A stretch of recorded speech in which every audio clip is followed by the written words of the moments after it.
इस समय क्या अपॉर्चुनिटीज है, और कम से कम 7 ऐसी बताना जिससे हमें समझ में आया कि इस समय पैसा भी बनाया जा सकता है इस क्राइसिस की सिचुएशन में भी। अगर आप हिस्ट्री को देखेंगे तो 2008 हो, 2010 हो, 2000 हो, जब भी ये क्राइसिस आए हैं तो सबसे पहली बात है कि क्राइसिस में आपको अपॉर्चुनिटी ढूंढते आना चाहिए। सबसे पहली अपॉर्चुनिटी, सो ये एक एरिया है जिसपे सबको फोकस करना चाहिए। शायद इस तरह सोचते ही नहीं है लोग। और मान लीजिए मेरे पास 5-10 लाख रुपए, अब मुझे क्या स्मार्ट मूव रखने चाहिए कि मेरा 14-15% का मेरा रिटर्न बनता रहे। मैं इतने सारे एग्जाम्पल्स आपको गिना सकता हूँ। Instead of starting a business जिसमें वो बार बार फेल हो चुके हैं, वो 4 लाख जाते हैं, एक कोच को हायर कर लेते हैं, तो वो 4 लाख लगा के लोगों ने अपने लाइफ में 4 करोड़। देखो अभी ना मार्केट बहुत वॉलेटाइल हुआ है, रेड भी हुआ है। ऑफ कैमरा आप मुझे बता भी रहे थे कि आपने कुछ चीजों को लिक्विडेट भी कर दिया है। मैं तो अभी इन्वेस्ट कर रहा हूँ, टू बी वेरी ऑनेस्ट, क्योंकि मैं छोटा गेम नहीं कर रहा हूँ। मैं 5, 10, 15 साल का पूरा गेम खेल रहा हूँ। द पॉइंट इज टॉप और बॉटम कोई पकड़ ही नहीं पा रहा। कोई व्यक्ति ने 500 रुपए पे कोई स्टॉक देखा था, वो चले गया 800 रुपए पे। अब इस डिप में क्या हो गया, वही वाला स्टॉक जो वो तब से नोटिस कर दो 400 पे आ गया। भाग के लेगा।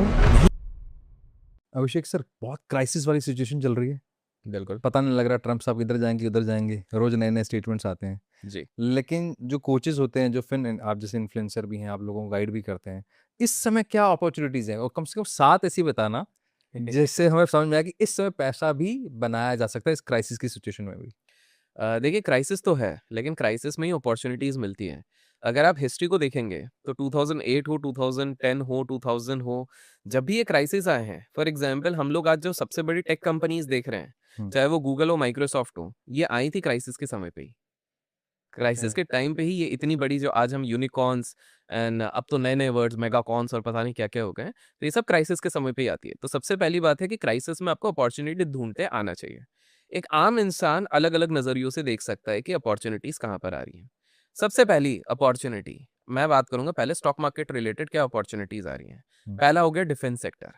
ओके। आप समझिए इस चीज को कि डिफेंस सेक्टर, अगर आप जाते हैं पास्ट में 2004 के आसपास की अगर मैं बात करता हूँ, टू बी प्रिसाइज 2014 की अगर मैं बात करता हूँ, तब हमारे पास जो हम एक्सपोर्ट कर रहे थे वो करीब करीब 680 करोड़ के आसपास का एक्सपोर्ट कर रहे थे डिफेंस का। ओके। आज ये उससे 35 टू 40 टाइम्स बढ़ चुका है। हम 23,000-24,000 करोड़ का एक्सपोर्ट कर रहे हैं। वाह। हम जो इम्पोर्ट्स पे डिपेंड करते थे उसकी डिपेंडेंसी घट गई है।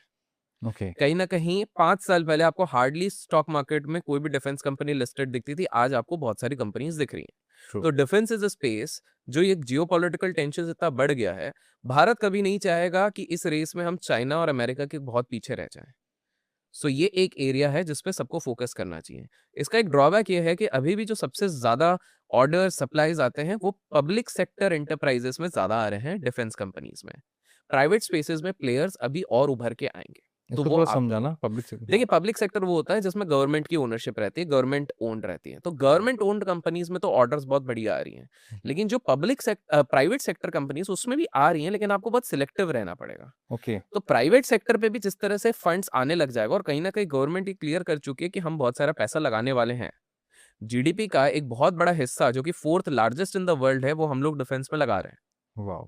इतना सारे देश नहीं लगाते। तो डिफेंस इज वन सेक्टर जिसको सबको प्ले आउट देखना चाहिए। दूसरा सेक्टर जो सबको देखना चाहिए वो है हेल्थ केयर। आप समझिए युद्ध तो चलते रहेंगे, सारी चीजें चलते रहेंगे, लेकिन लोगों का डायबिटीज बढ़ रहा है। उसके चक्कर में एक दवाई है जो सारे सेलिब्रिटीज ने बहुत पॉपुलराइज कर दिया, ओजेम्पिक।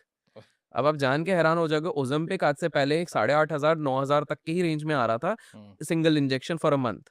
अब उसमें 4 नए प्लेयर्स आ गए हैं, 1500 रुपए में भी वो एक अवेलेबिलिटी दिखा रहे हैं। एंड दुनिया कन्वीनियंस की तरफ बढ़ती है। जब अगर आपको अफोर्डेबल चीज, वही सेम चीज मिल जाती है, people don't mind paying in that. True. तो दूसरा सेक्टर एक फार्मा और हॉस्पिटल्स, क्योंकि हॉस्पिटल के बिल्स इतने बढ़ रहे हैं। आपको पता है कि हॉस्पिटल वालों को पता है कि कुछ नहीं तो इंश्योरेंस वालों से तो हम पैसा निकलवा ही लेंगे, और वो बिल फाड़ के देंगे 10 लाख, 20 लाख, 30 लाख, तो ऐसे निकल जाते हैं आज, जब छोटे सी चीज के लिए भी अगर एडमिट हो जाते हो। ऐसा ही हो रहा है। करेक्ट। तो आपको समझना पड़ेगा फार्मास एंड हॉस्पिटल, इसमें अगर कोई ड्रग डिस्कवरी हो जाती है, कोई अचानक से एक ड्रग डिस्कवरी कर लेता है, जैसे आज से 15 साल पहले लेट राकेश झुनझुनवाला जी ने सबसे ज्यादा जो पैसा बनाया था वो एक फार्मा कंपनी में था, क्योंकि उन्होंने हार्ट रिलेटेड दवाइयां निकाल दी थी। ओके। तो बीपी, ब्लड प्रेशर, इन सारी की चीजें प्रॉब्लम बढ़ रही थी, तो कहीं ना कहीं उन्होंने वो वाला दाव खेला था जो उनका सही लग गया था। तो लाइकवाइज अभी आपको देखना पड़ेगा, फैट लॉस की तरफ बहुत सारे लोग शॉर्टकट्स ढूंढ रहे हैं। बहुत सारे लोग होते हैं जो न्यू ईयर के दिन रेजोल्यूशन लेते हैं, उसके बाद टूट जाता है, तो वो मैजिक पिल ढूंढते हैं। तो काफी सारे साइंटिस्ट इन सारी चीजों में लगे हुए हैं। एंटी एजिंग सॉल्यूशंस आप देख सकते हैं लास्ट 4 साल में कितने बढ़ गए हैं। क्या-क्या वो लड़कियाँ लेते हैं ग्लूटा कोलेजन एंड बहुत कोले सारे, हाँ। हाँ, ग्लूटाथेनॉन पता नहीं कुछ निकला है, मेरे को नहीं पता है, हम तो भाई पानी से धोते हैं मुँह बस। तो आप वो सोचिए ये सारी चीज़ें चल रही हैं। तो फार्मा इन जनरल इसमें लैब टेस्ट भी हो जाएँगे because people are also becoming cautious. हर साल, हर 6 महीने में लोग अपना ब्लड टेस्ट करवा रहे हैं, अपने लिपिड प्रोफाइल्स चेक कर रहे हैं, तो ये सारी चीज़ें हैं। तो दैट इज़ सेकंड। तीसरा एक इंटरेस्टिंग है, जो लिस्टेड स्पेस में नहीं है लेकिन लोगों को अपॉर्च्युनिटी ढूँढनी चाहिए और मेरा मानना अगले 10 साल में इंडिया में सबसे बड़ा मार्केट इसका बनेगा, किस चीज़ का? Protein market. ओके। आप खुद देखिए रेवांत फूड फार्मर उन्होंने अपना एक ट्रस्ट बिल्ड करके उन्होंने खुद ने एक प्रोटीन ब्रांड लॉन्च किया हुआ है, जो कि बहुत ही अफोर्डेबल और सारी चीज़ें क्लियरली लिख के देते हैं अपने लेबल पे हुँ। और उनका वो चीज़ बिक रहा है। आप दूसरी चीज़ देखिए आज से 4 साल पहले आप किसी भी ऑनलाइन स्टोर पे जाएँ और आज भी अगर आप ब्लिंकिट या ज़ेप्टो पे जाते हैं, आपको एक अलग से सेक्शन मिल जाता है, प्रोटीन वेफर्स, प्रोटीन चिप्स, बिल्कुल प्रोटीन मिलता है। Powder, protein shake, protein water, bread भी आ गई। ब्रेड आ गया है, हाँ। प्रोटीन कुकीज़ आ गई हैं हुँ। और लोग कॉशियस हो रहे हैं क्योंकि ये जो नरेशन है कि इंडिया प्रोटीन डेफिशिएंट है, वो बहुत तगड़े तरीके से सबके दिमाग में डाल दिया गया है। राम वर्मा सर शायद इस चीज़ से काफ़ी दुखी होंगे कि ये सारी चीज़ हो रही है, लेकिन राम सर ये चीज़ हो रही है, मैं आपको इस वीडियो के थ्रू बताना चाहता हूँ कि दुनिया बहुत सब प्रोटीन भाग रहे हैं। तो आपको ये चीज़ समझनी है कि कहीं न कहीं लोगों को ये जो बता दिया गया पर केजी वेट आपका 1 ग्राम का या 1.5 ग्राम का प्रोटीन होना चाहिए, हुँ। वो बहुत बुरी तरीके से लोगों के दिमाग में डाल दिया गया है एंड पीपल हैव शिफ्टेड। लोगों का थॉट प्रोसेस ये भी हो गया है, बहुत सारे लोगों का, इंक्लूड्स मी, कि यार जब अपन सोच ही रहे हैं जंक खाने का, हुँ। चिप्स खाना ही है, इफ वी कैन अफोर्ड, तो हम 20-30 रुपए एक्स्ट्रा देंगे और हम कुछ ऐसा खाते हैं कि गिल्ट फ्री थोड़ा खा सकें। ये वर्ड बड़ा फेमस हुआ है, गिल्ट गिल्ट फ्री। फ्री। तभी आप देखिए रागी चिप्स बहुत चलने लग गए हुँ। हैं। आपके बहुत सारे वेफर्स आ गए, वो बहुत चलने लग गए क्योंकि भैया इसमें प्रोटीन है, तो प्रोटीन तो बिल्कुल मक्खन के भाव पे बेच रहे हैं लोग। प्रोटीन। उसी में स्कैम्स भी बहुत हो रहे हैं but this is one industry. Protein water आ गया, हर चीज़ प्रोटीन आ गई एंड स्पेसिफिकली क्या है इंडिया में बहुत सारा क्राउड वेजिटेरियन है। हुँ। तो वो बाय डिफ़ॉल्ट उनके फूड आइटम्स प्रोटीन डेफिशिएंट होते हैं। कुछ लोग कहते हैं कि सत्तू में है, लेकिन सत्तू में उतना प्रोटीन लेने के लिए आप कैलोरीज़ इतनी ले लेते हो कि अनटिल अनलेस आप जिम हिट नहीं कर रहे हो, तो आप ब्लोट होके आपका फैट बढ़ जाएगा, सिंपल सा आप।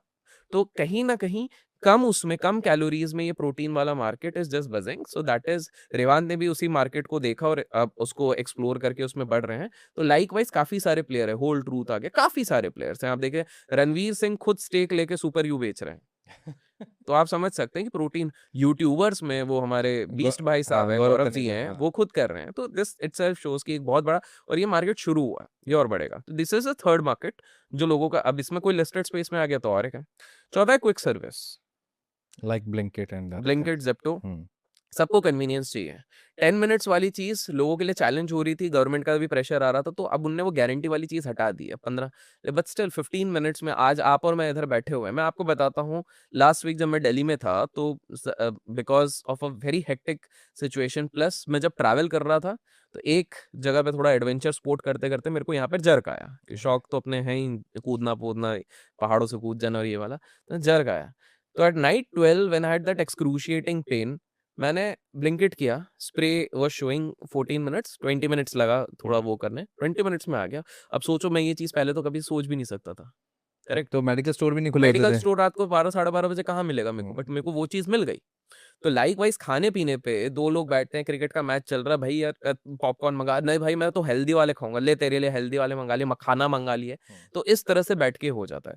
तो quick service on various food हो गया, ईटेबल्स हो गया। यहाँ पर आपको समझना पड़ेगा कि क्विक सर्विस कभी-कभार लोग थीम से बड़ा एक्साइटेड होके बहुत नीश प्रोडक्ट्स को लाते हैं, वो नहीं चलेगा। आप समझिए, इंडिया लव्स एक्सपीरियंस। हुँ। कोई भी घर की आपकी महिला हो, उससे आप पूछो कि मैं तेरे लिए एक ज्वेलरी सोने का हार ऑनलाइन मंगा दूँगा, चलेगा? She hmm. Would say no. उसको ऐसा वहाँ जाके फ़ील करना है। फ़ील करना है, हाँ। एक्सपीरियंस करना है। सेम विद ड्रेसेस, जो नॉर्मल ड्रेसेस है ना वो सब कर रहे हैं, बट डिज़ाइनर ड्रेसेस की मैं बात करूँ, लक्ज़रियस लहंगा, शादी का लहंगा किसी को आप बोलोगे आप इस पे ऑर्डर करो, नहीं। वो जाएँगे, भले ही सरोजनी जाएँगे, लेकिन जाएँगे, एक्सपीरियंस करेंगे, फिर लेंगे। As simple as true. That.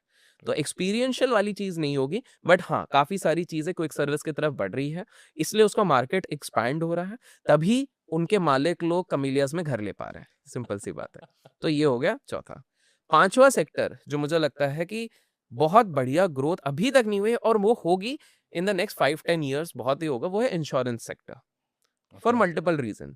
Covid 2020 का समय है, लोग घर में पैनिक में बंधे पड़े हुए हैं, आसपास देख रहे हैं हमारे चाहने वाले ही हमें छोड़ के जा रहे हैं, और उस समय पे घर पे बैठा हुआ उस मर्द को यही डर रहता है कि कल को मैं अगर चले गया तो मेरे परिवार का क्या होगा। ट्रू। और उस डर के चक्कर में सबने अपने हेल्थ इंश्योरेंस और इंश्योरेंस प्रीमियम पे पैसा लगाना शुरू कर दिया है। कुछ लोग गलत प्लान्स भी ले लेते हैं ना जाने अनजाने में, यूलिप और ये सब, बट जो भी हो सबने लेना शुरू कर दिया। आज से पहले सबको लगता था सिर्फ एलआईसी ही डोमिनेट करेगा इस पर्टिकुलर इंडस्ट्री को, लेकिन हमने देखा है कि प्राइवेट सेक्टर प्लेयर्स का मार्केट शेयर भी बढ़ता जा रहा है। एको लाइक एब्सोल्युटली। हाँ तो काफी सारे प्लेयर्स हैं जो अब मार्केट शेयर को बढ़ा रहे हैं। तो आपको ये चीज समझनी पड़ेगी, पीपल हैव रियलाइज्ड कि लाइफ इंश्योरेंस अब आपने लेनी है, अपने परिवार वालों के लिए कर रहे हैं। If you are the only earning member, sole earning member, तो और जरूरी हो जाता है। प्लस दूसरी चीज, आप जितने यंग होते हो उतना आपका प्रीमियम कम पड़ता है। तो लोग वो चीज को भी समझ के, और tax benefit is another thing जिसके लिए काफी सारे लोग करते हैं, ऑल्दो उसका भी इतना ज्यादा रेलेवेंस नहीं है, बट स्टिल। तो हेल्थ इंश्योरेंस, क्योंकि लोगों ने देखा है, जो मैंने आपको स्टार्टिंग में बोला, हॉस्पिटल और मेडिकल बिल्स इतने हो जाते हैं, तो इंसान सोचता है कि जब भी जाऊंगा 20-30 लाख तो ऐसे ही जाएंगे, तो मैं महीने साल का अगर मैं 30-40 हजार रुपए एज अ हेल्थ इंश्योरेंस भी ले लेता हूँ, तो एटलीस्ट मेरा 5-6 लाख का बजट तो बच जाएगा वहां पे, ट्रू बेयर मिनिमम। उसमें भी सिलेक्शन क्राइटेरिया ये सब है, पर पांचवा एक तो इंश्योरेंस इज समथिंग, और इंश्योरेंस कंपनीज के लिए भी फायदेमंद होता है। कैश रिच चीज है, कितने लोग लाइफ इंश्योरेंस लेते हैं, कितने लोग क्लेम कर पाएंगे, तो उसमें वो भी बहुत बढ़िया चीज होती है। तो insurance as a sector itself is another. छठा, क्योंकि आपने साथ बोला है, वो होगा एसेट मैनेजमेंट। आप समझिए इस चीज को, wealth management and asset management. आज के समय पे बहुत इंटरेस्टिंग एनेक्डोट बता रहा हूँ आपके ऑडियंस पे पहली बार। आज के इसमें मेरा ये मानना, आने वाले 10-15 साल में, भले ही आज 5-6% लोग ही शेयर मार्केट या इधर इन्वेस्ट कर रहे हैं, ये इन्वेस्टमेंट बहुत बढ़ेगा बिकॉज ऑफ वन रीजन जिसके बारे में कोई सोच ही नहीं रहा है। क्या है वो है आपके दिल्ली, नोएडा और गुड़गांव का कंसेप्ट और मुंबई का concept, DINK, double income no kids, okay या फिर सिंगल किड डबल इनकम। मतलब पति पत्नी कमाएंगे, बच्चा नहीं करेंगे, और बहुत सारे लोग हैं एक ही बच्चा करेंगे। अब आप समझिए ऐसा क्यों हो रहा है, ये हो रहा है, ये ट्रेंड आप एग्री करते हैं? एग्री है मेट्रोज में बहुत लोग तो कर भी नहीं रहे, और बहुत ठीक है, it and I respect everybody's individual choice. आपको पता है आप नहीं मैनेज कर पाएंगे because it's a responsibility in itself. अगर नहीं कर पाते तो that is white. Nikhil Kamath तो ओपनली बोलते हैं बच्चा ही मत करो, that is his take. We are not here to do moral judgement, but अब आप समझिए इसका इम्पैक्ट। आप बोलोगे वेल्थ में क्या है, अब आप सोचो, एक बच्चे को आज अगर आपको भारत में 2026 में आपका बच्चा होता है, ये लिख के रख लीजिए, उसको जब तक आप रेज करेंगे तो आप उसके पीछे 3.5 करोड़ रुपए खर्च करने वाले हैं, अगर आप उसको 27-28 साल की उम्र तक संभालने वाले हैं। 3.5 करोड़ रुपए। अभी सोच के आपको डर लग रहा है, करेक्ट? बट अगर आप इसको बाइफरकेट करेंगे तो ये निकलता है 1 से 1.5 लाख रुपए महीने का एवरेज आउट जब कर देंगे। स्टार्टिंग में कम लगेगा। अब आप इसको इस चीज से समझिए, स्कूल के फीस 14% का इन्फ्लेशन से भी ज्यादा बढ़ते जा रहा है। स्कूल के फीस आपके बैंगलोर में जाइए, दिल्ली में जाइए, मुंबई में जाइए, इनफैक्ट नॉर्मल जगह भोपाल में चले जाइए, जिस तरह दाम बढ़ रहे हैं, ट्यूशन फी, ये फी, वो फी। फिर आपका बच्चा जब वहां पर जाता है, आपकी बच्ची जाती है, तो उसके पास कंपैरेटिव बिहेवियर होता है कि पापा उनको तो स्विम सूट इतने मॉडर्न है, उसके बाद वो स्विमिंग एक्स्ट्रा करिकुलर तो करना ही पड़ेगा, उसका एक्स्ट्रा आपका लग जाएगा।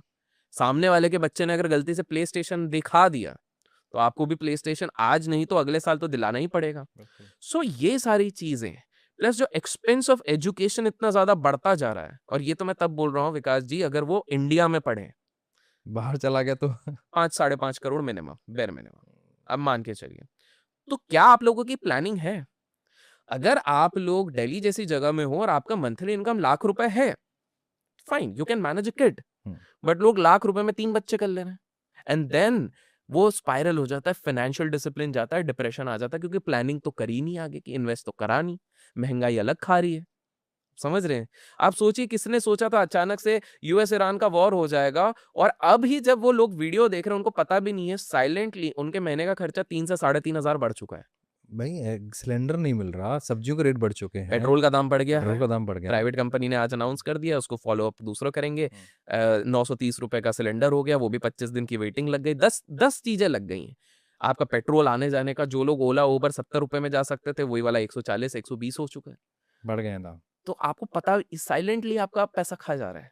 सैलरी तो आपकी बढ़ी नहीं है 2-3 महीने में, कहाँ बढ़ने है, ऐसे चांस ही नहीं है। एग्जैक्टली उल्टा ले ऑफ हो रहे हैं। लेकिन आपका ये तो, ये सब साइलेंट चीजें, ये सारी चीजें एड अप होंगी। बच्चे को अगर कोई मेडिकल इशू हो जाता है, या आपको ही हो जाता है, प्लस उसके उसका कुछ और एम्बिशन, और गलती से उसने बोल दिया मेडिकल करना है, तो आप समझ रहे हैं वो खर्चा बढ़ना ही है। तो मतलब यार आज डॉक्टर बनने के लिए आपको जेब में 2-3 करोड़ रुपए चाहिए आपको। उसके बिना तो सोच ही नहीं सकते आप। हुँ, तो आपको ये चीज समझनी पड़ेगी कि ये सारे खर्चे वर्चे सारे पड़ने वाले हैं, हुँ। तो you have to be prepared. So that is the final sector जिसको लोगों को देखना चाहिए, एजुकेशन। वेल्थ मैनेजमेंट के बाद एजुकेशन है। Exactly exactly. और वेल्थ मैनेजमेंट में मैं ये क्या बता रहा था, मैं उसी को पहले एक बार कंप्लीट कर देता हूँ। तो वेल्थ मैनेजमेंट में अब क्या हो रहा है, जब बच्चे नहीं करेंगे तो जो नेट इनकम था, देखिए बहुत बड़ा एक्सपेंस जब आप शादी के बाद बच्चे करते हैं, जिनके हैं वो ये रिलेट करेंगे इस चीज से, आपका 45% एक्सपेंस बच्चे की तरफ ही रहता है, डायरेक्टली या इनडायरेक्टली। आप 100 रुपए कमा रहे हो, 45 से 50 रुपए बच्चे पे ही जा रहे हैं। जब छोटा होगा तो डाइपर से लेके हगीज से लेके आपका इंश्योरेंस भी टेक्निकली आप उन्हीं के लिए करवा रहे हैं। हुँ। फिर वो बड़ा होगा उसके स्कूलिंग के लिए, उसके फिर और थोड़ा बड़ा होगा उसका बोर्डिंग के लिए, उसकी पढ़ाई के लिए, शादी के लिए। हमारा देश एक बहुत ही बड़ा देश है जहां पर कि आज भी शादी में भी बच्चे को कहीं ना कहीं घर वाले सपोर्ट करते हैं, और शादी के बाद भी बेटा तेरे को घर खरीदना है तो चल हमारी वो पुश्तैनी जमीन बेच के हम तेरे को आधा पैसा देते हैं। आज भी यही है। हाँ, आज बिल्कुल भी ऐसा वही है हाँ। वो शेल्टर। तो समझिए आप कहीं ना कहीं जिस हिसाब से सपोर्ट करेंगे, एक एवरेज मैरिज हमारे देश में एक मिडिल क्लास फैमिली को 6 साल की इनकम पीछे कर देती है। एनुअल इनकम्स की बात कर रहा हूँ, मिनिमम 6 साल पीछे कर देती है। 6 साल पीछे, क्योंकि खर्चा इतना होता है ना। दिल्ली में एवरेज शादियों का खर्चा है 35 लाख रुपए एवरेज। ज़्यादा होता होगा। मैं तो हाँ, एवरेज सस्ता बोल हाँ, रहा हूँ, मतलब मैं बिल्कुल लो, जो नॉर्मल हॉल में बना के देते हैं, और दूसरा वाला तो अगर आपके और मेरे जैसे लोगों के घरों में होती है तो बेयर मिनिमम 1 CR कहाँ चले जाएगा पता भी नहीं चलता है। हुँ। मतलब 70 lakhs to 1 CR, I am taking that. तो आप वो सोचिए ना, एक इंसान को 70 लाख से 1 करोड़ कमाने में 5-6 साल तो लग ही लगे जाते होंगे, हैं। बिल्कुल लगे तो वो पूरे 5-6 साल की मेहनत, बेयर मिनिमम फैमिली इनकम की बात कर रहा हूँ, और एक लोअर मिडिल क्लास के तो 12 साल की इनकम चले जाती है। शायद इस तरह सोचते ही नहीं है लोग। लोग दुनिया को दिखाने के चक्कर में बहुत लैविश शादी करना चाहते हैं। वो ये नहीं समझते तुम जितनी भी बड़ी करोगे, एक फूफा आएंगे जिनको तुम्हारे खाने में नमक नहीं लगेगा, ये नहीं लगेगा, सोसाइटी तो भी ताना मारेगी।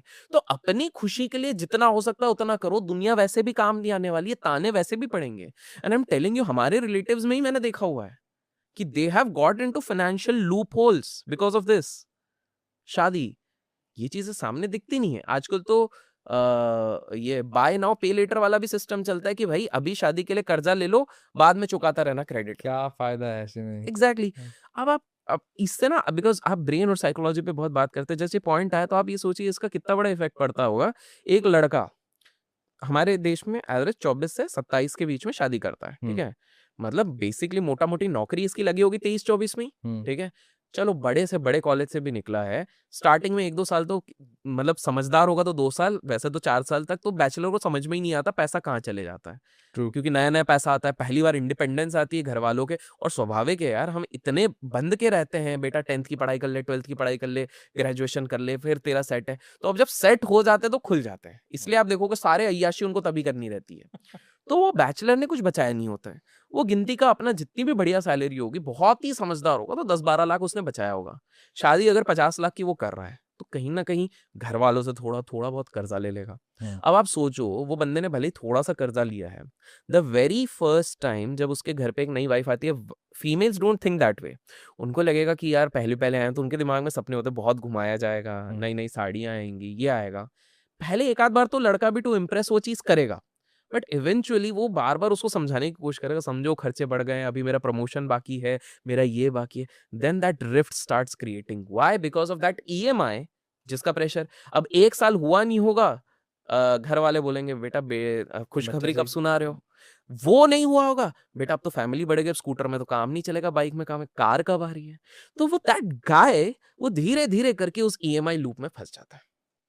ये आपने ना बहुत सच बात बोल दी क्योंकि ना लड़कियों को अक्सर पता है क्या कहा जाता है? जो करना है अपने पति के घर पति के साथ घूमना है, अभी तू बैठे रहे, जब शादी हो जाएगी तब। उसके साथ करना। उसको पता भी नहीं है उसके उसके पीछे से एग्जैक्टली लड़के को एग्जैक्टली पता भी नहीं कितना नहीं रिवेंज पता है। तो ये एक बहुत बड़ा, तो वेल्थ मैनेजमेंट कैसे बचे, जब बच्चे नहीं कर रहे हैं तो हाँ। आपका एक बहुत बड़ा सब्सटैंशियल इनकम बच जाता है। अब जब ये इनकम बच जाता है तो ये लोगों को भी है कि अब क्योंकि हमको इंटरनेशनल ट्रिप्स करना है तो हमने कंपाउंडिंग का शब्द सुन लिया है।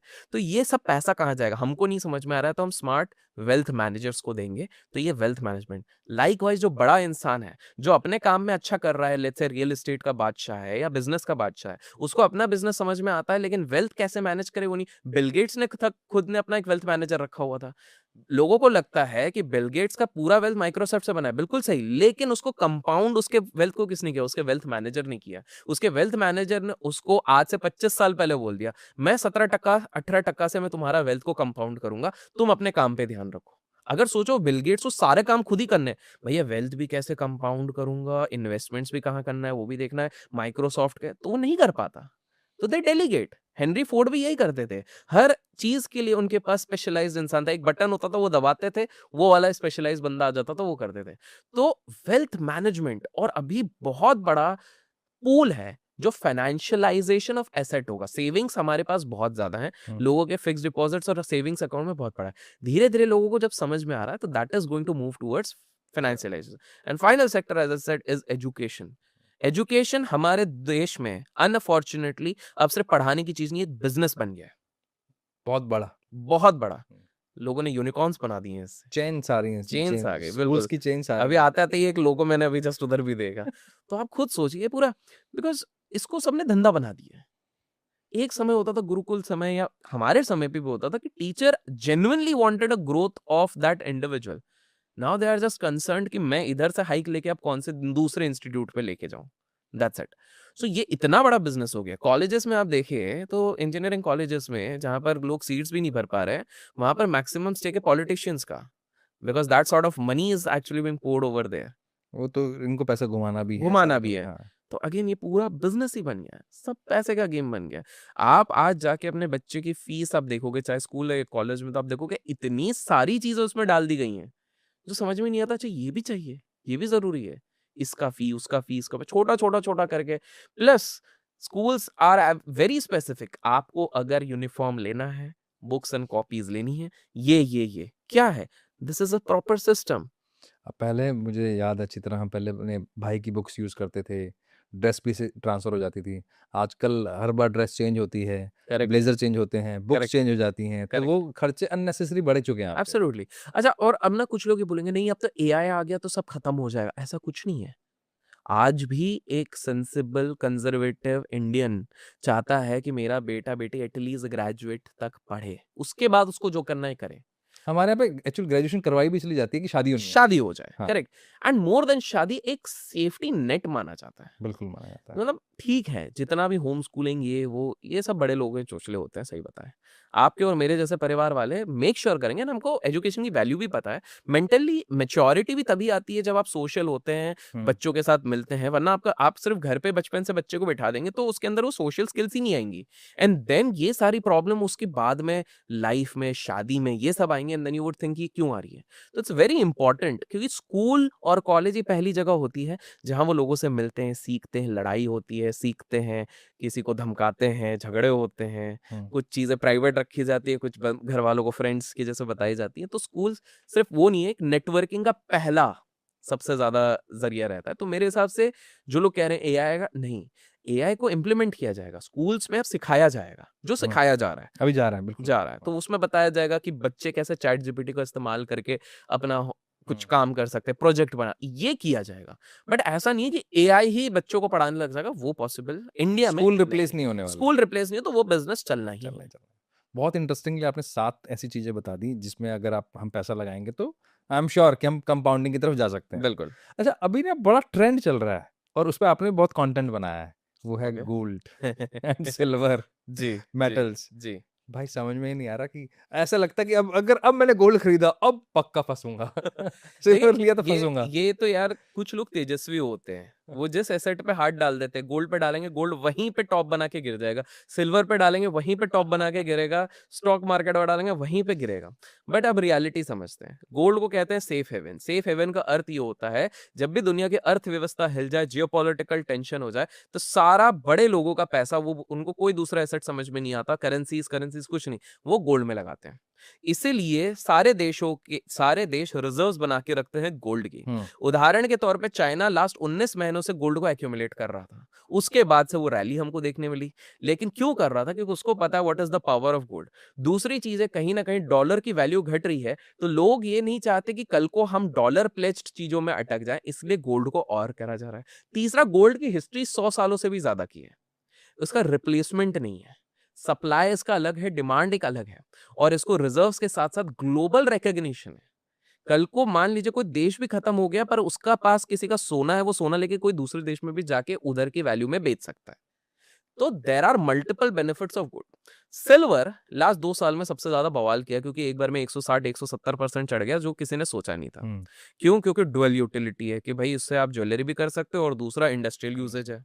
अब लोगों ने एआई और ये भाई ईवी, इतना डेटा सेंटर इतना चिपका दिया सिल्वर पे कि लोगों ने एकदम हाई पे अब की बार 4.5 लाख के पार वाला नारा लगा दिया, और वहीं से सिल्वर पलट गया। अब एक चीज समझिए, सिल्वर बहुत वॉलेटाइल एसेट है। शुरू ये से। आप समझे, हाँ, ये जो अक्षय कुमार खतरों के खिलाड़ी हैं उनके जैसे लोगों के लिए। 2008 के पीक के बाद जब मार्केट फॉल हुआ था, सिल्वर 50% गिर गया था, 50%। 50%।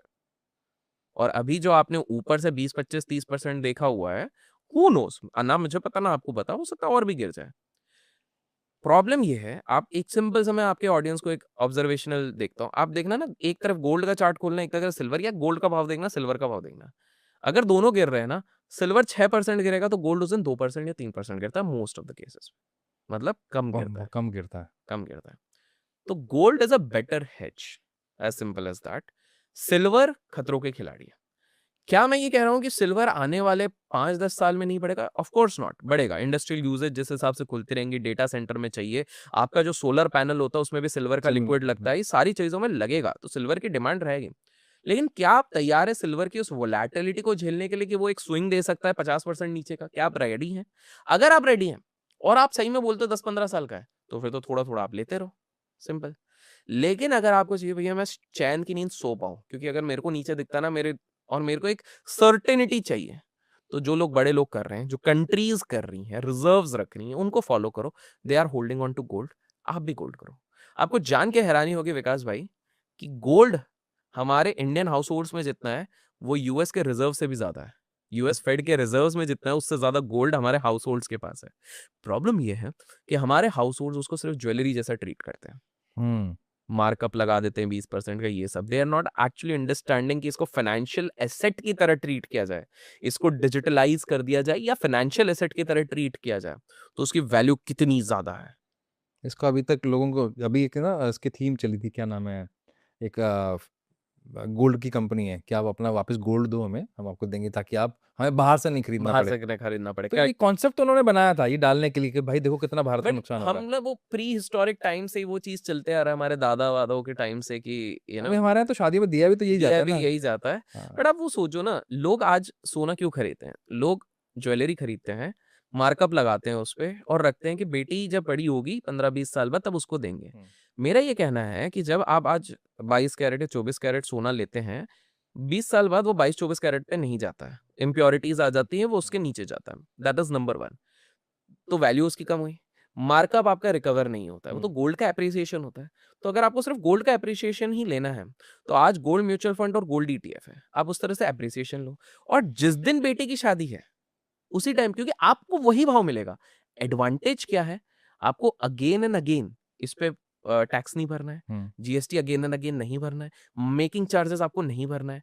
तो मान लो आपने सोचा था, आज के टाइम पे आपने सोचा था कि ना मैं ना आज 10 लाख का सोना ले लेता हूं, जो मैं अपनी बेटी को दूंगा आज से 20 साल बाद। हम्म, आप 10 लाख के गोल्ड को ईटीएफ के थ्रू ले लो, या फिर गोल्ड म्यूचुअल फंड से ले लिया। अब आप बोलोगे कि 20 साल बाद हाइपोथेटिकली ये 10 लाख का हो गया, मान लीजिए 50 लाख का, ठीक है। 50 लाख का। तो ये जो आपने इधर आज 10 लाख की ज्वेलरी खरीदी है, उस पर 20% का मेकिंग चार्जेस और जीएसटी और ये सब करके, ये ऑलरेडी इसका वैल्यू 7 लाख हो गया था। तो यहां से 7 लाख 5 गुना होगा, तो 35 लाख का आपका वो सोना बन गया। लेकिन वो जो आपने 10 लाख का लिया था, वो वो आपका 50 का होगा। 50 का हुआ। अब जाके आप फ्रेश खरीद लो, दे दो। दूसरा, आप समझो, आप लॉजिकली सोचो ना। आप एक बात बताओ विकास भाई, आज से 20 साल पहले, 20 25 ईयर्स पहले, क्या लोगों के अंदर फिट बैंड्स और इनका ट्रेंड था? नहीं। नहीं था, हम्म, करेक्ट। हम्म, आज आ गया। बिल्कुल आ गया। क्या जिस तरह